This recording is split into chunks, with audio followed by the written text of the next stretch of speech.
ஒரு வழியாக வந்து பார்த்திங்கனாக்கா நம்ம பரோட்டா எடுத்து சப்ளை கொடுத்துட்டோங்க. அந்த அண்ணாவுக்கு வந்து நான் கொடுத்துட்டேன்.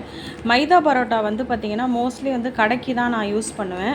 நம்மள்ட்ட வாங்குறவங்க எல்லாமே வந்து பார்த்திங்கன்னா ஓரளவுக்கு வந்து வீட் பரோட்டா தான் வாங்குறாங்க. அந்த அண்ணாவுமே வீட் பரோட்டா தான் வாங்கினாங்க. இன்னொரு ஆர்டருமே நமக்கு வந்து வீட் பரோட்டா வீட்டில் இருக்கிறவங்க வந்து பார்த்திங்கனாக்கா பெரும்பாலும் வந்து வீட் பரோட்டா தான் வாங்குவாங்க. இது வந்து வீட் பரோட்டா தான். இது பாருங்கள், வீட் பரோட்டா இப்படி இருக்கும். இது வந்து மைதா பரோட்டா. ரெண்டுமே நல்லாயிருக்கும். வீட் பரோட்டாவும் நல்ல ஸ்மெல்லாக, அந்த வீட்டோட ஸ்மெல், அதாவது கோதுமையோட ஸ்மெல்லு நல்லா இருக்குங்க. சாப்பிட வந்து அவ்வளோ சூப்பராக இருக்கும். இது வந்து ஃப்ரெஷ் பீஸ் தான். இன்றைக்கி தான் வந்து போட்டிருக்காங்க ஃபேக்ட்ரியில். இதை எடுத்துகிட்டு வந்திருக்கேன். இதையும் வந்து இங்கே ஒருத்தவங்களுக்கு கொடுக்கணும். அதே போல் பக்கத்து ஸ்ட்ரீட் அக்காவும் வந்து போனேன்.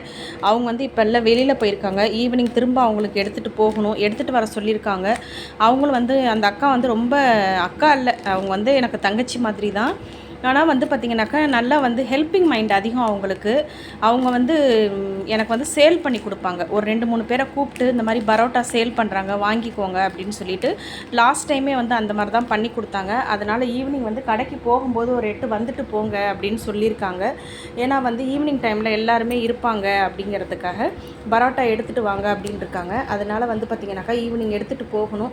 உங்களுக்கும் யாருக்காவது வந்து பரோட்டா தேவைப்பட்டால் ஸ்க்ரீனில் தெரியக்கூடிய வாட்ஸ்அப் நம்பருக்கு ஆர்டர் பண்ணி வாங்கிக்கலாம்.